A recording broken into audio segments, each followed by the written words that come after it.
Om Swastiastu, kali ini saya akan membahas materi tentang moda pembelajaran kooperatif. Perkenalkan, nama saya Made Eldina Nisa Putri, NIM 20110211029 dari Universitas Pendidikan Ganesha. Ada 5 pembahasan yang ingin saya bahas. Yang pertama, konsep model pembelajaran kooperatif. Yang kedua, prinsip model pembelajaran kooperatif. Yang ketiga, karakteristik model pembelajaran kooperatif. Yang keempat, tipe-tipe model pembelajaran kooperatif. Dan yang kelima, sintaks model pembelajaran kooperatif. Konsep model pembelajaran kooperatif. Siklus belajar atau bisa disebut dengan learning cycle adalah suatu model pembelajaran yang berpusat pada peserta didik atau pelajar. Model ini disusun sedemikian rupa sehingga pelajar dapat menguasai kompetensi-kompetensi yang harus dicapai dalam pembelajaran dengan berperan aktif. Siklus belajar dikembangkan berdasarkan teori yang dikembangkan pada masa kini tentang bagaimana peserta didik seharusnya belajar. Metode ini merupakan metode yang mudah digunakan oleh guru dan dapat memberikan kesempatan untuk mengembangkan kreativitas belajar pada setiap peserta didik. Prinsip model pembelajaran kooperatif menurut Hamdayama ada 4. Yang pertama, prinsip ketergantungan positif.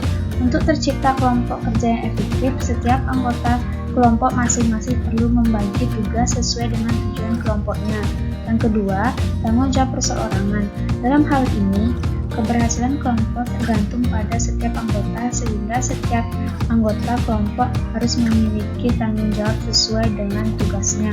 Yang ketiga, interaksi tatap muka. Pembelajaran kooperatif memberi ruang dan kesempatan yang luas kepada setiap anggota kelompok untuk bertatap muka, saling memberikan informasi dan saling membelajarkan sehingga mampu untuk bekerja sama, menghargai sesama, dan lain-lain. Dan yang keempat, partisipasi dan komunikasi. Pembelajaran kooperatif melatih siswa untuk mampu berpartisipasi aktif dan berkomunikasi. Karakteristik model pembelajaran kooperatif menurut Wina Sanjaya ada 4. Yang pertama, pembelajaran secara tim. Yang kedua, didasarkan pada manajemen kooperatif. Yang ketiga, kemampuan untuk bekerjasama. Dan yang keempat, keterampilan untuk bekerja sama. Tipe-tipe model pembelajaran kooperatif ada 6. Yang pertama, student teams, achievements, division. Guru yang menggunakan STAD juga mengacu pada belajar kelompok siswa dan menyajikan informasi akademik baru kepada siswa menggunakan presentasi verbal atau teks. Yang kedua, group investigation, suatu model pembelajaran yang lebih menekankan pada pilihan dan kontrol siswa daripada menerapkan teknik-teknik pengajaran di ruang kelas. Yang ketiga, tipe struktural. Pendekatan ini memberi pendekatan pada penggunaan struktur tertentu yang dirancang untuk memengaruhi pola interaksi siswa. Yang keempat, jigsaw. Kelompok terdiri atas siswa-siswa yang heterogen dan mampu bekerja, serta bertanggung jawab atas ketuntasan bagian materi pelajaran yang harus dipelajari.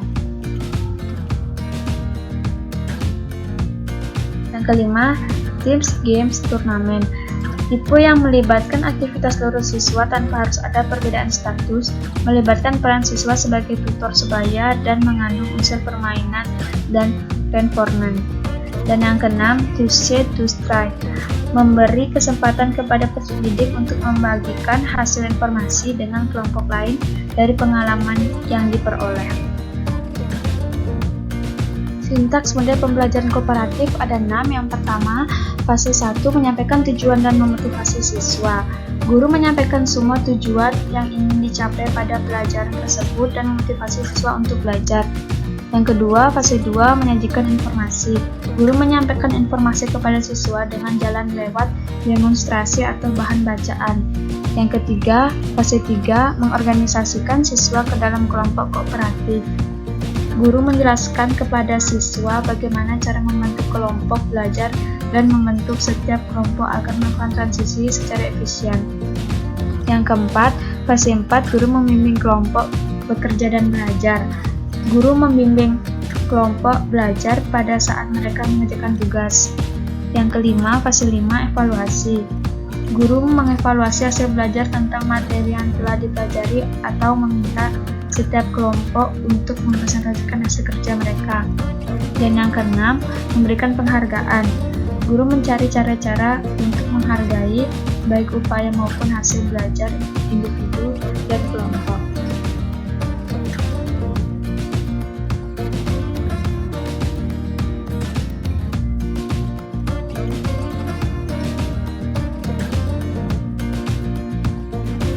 Sekian dan terima kasih. Mohon maaf jika ada kesalahan kata.